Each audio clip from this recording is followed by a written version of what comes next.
Hi, class. The weather is finally cooling down here in Arizona. A lot of you know this who are locals. But anyway, they haven't turned down the air conditioning at ASU. And so a lot of the classrooms are actually frigid and cold. So what I tell my students is go stand in the corner because it's always 90 degrees there. Anyway, we're coming towards the end of the class. I just wanted to talk about a couple of things. First off, there's like about 7 of you, which is a significant portion of the class, who are missing a lot of assignments. Now, the thing is, without these assignments, I don't think you're going to pass. And I am not in the business of flunking students. Not only that, but these assignments really aren't all that difficult. And so this is what I'm going to do. I'm going to extend the amnesty period to December 1st, which is the last day of the semester. So please get your stuff in. I'm not in the business of flunking students. Now you're going to get hit with a 10% penalty, but like I said, 0 just does hell to your grade. So please get that in. One interesting thing that's been coming up lately is, what does entrepreneurial mindset mean? Now, this is one of my big problems with entrepreneurship. It's denigrated into a whole bunch of buzzwords. MVP, design thinking, pedagogy, this and that. And the problem is nobody knows what it means or what the meaning of it means. For example, minimally viable product was created because engineers don't know how to stop. They just keep going. And so it was a way of basically telling them, stop here and let's get this out there and find out what's going on. Here's the problem with MVP now. Everybody's designing to an MVP. Put yourself in the position of being a customer. If somebody told you, I'm making a minimally viable product, is that something you really want? Here's the other thing. Steve Jobs, who is in my opinion, is one of the greatest marketers ever, said you really don't know what's going to happen until a customer engages with your product. So how do you know what's MVP if you don't know what the customer is going to engage in? And a lot of times what customers tell you is not what they really want. And so it's not about MVP. It's about ROI, meaning how much is it going to cost me to put that feature in order to find out whether or not the customer likes it. And then if the customer doesn't like it, you could take it out.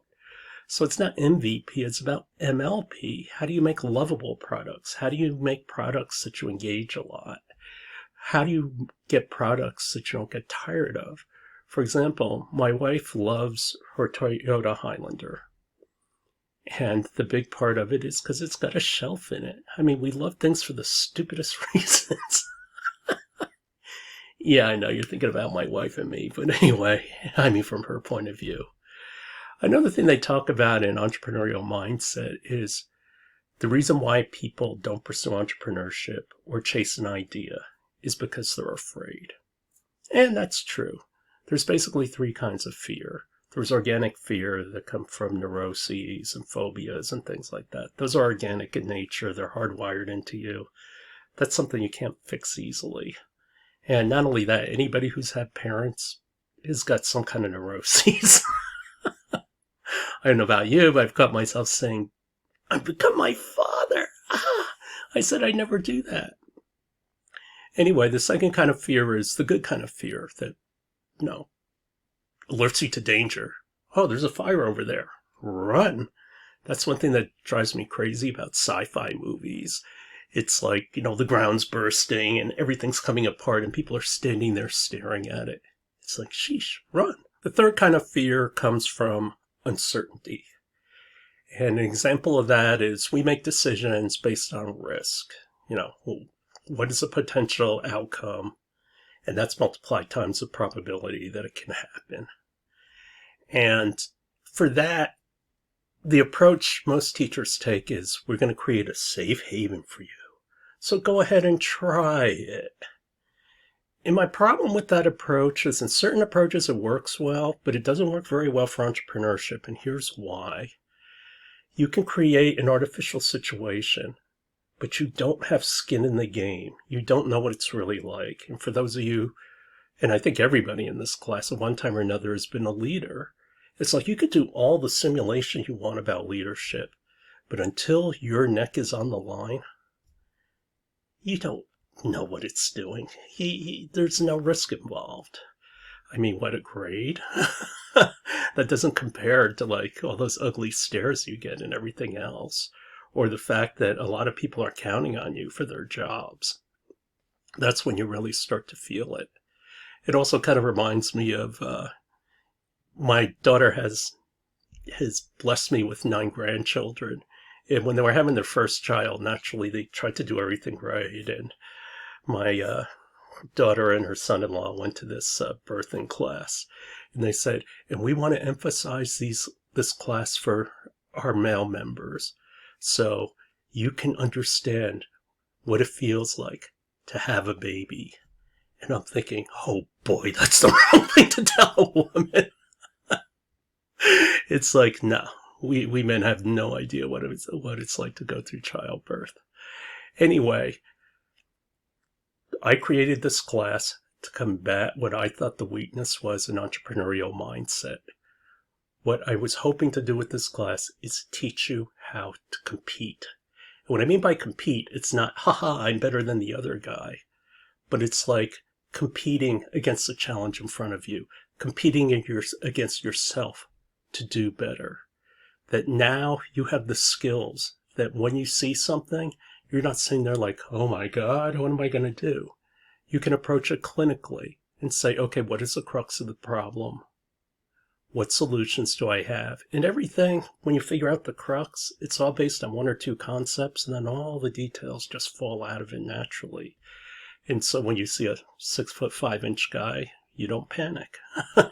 When you see, when it's a bunch of fat old managers going a bunch of athletic 20-somethings, they have a chance to win. And that's what it's about. And that's what this entire class has revolved around. That I believe the entrepreneurial mindset, the way to get around it and the way to get you to want to try things is because you believe you can win. And that's what this course has been about. Anyway, the final project. I apologize about the mistake on Canvas. Basically, it used to be split into 2 parts, and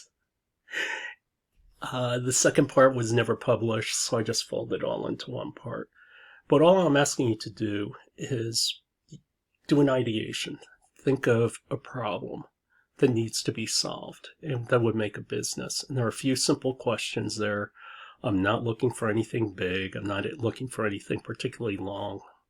If you just make it a couple of pages, that's fine. But the biggest thing I'm looking for is, have you integrated what you learned into this class into your analysis? And the next part I'm looking for is your story. Do you tell a good story? And the thing we see from stories is that if you have a good idea, you typically will have a good story. If you don't have a well thought out idea, you don't come up with a well thought out story. Anyway, I wish you all a happy Thanksgiving and the best to you and your families.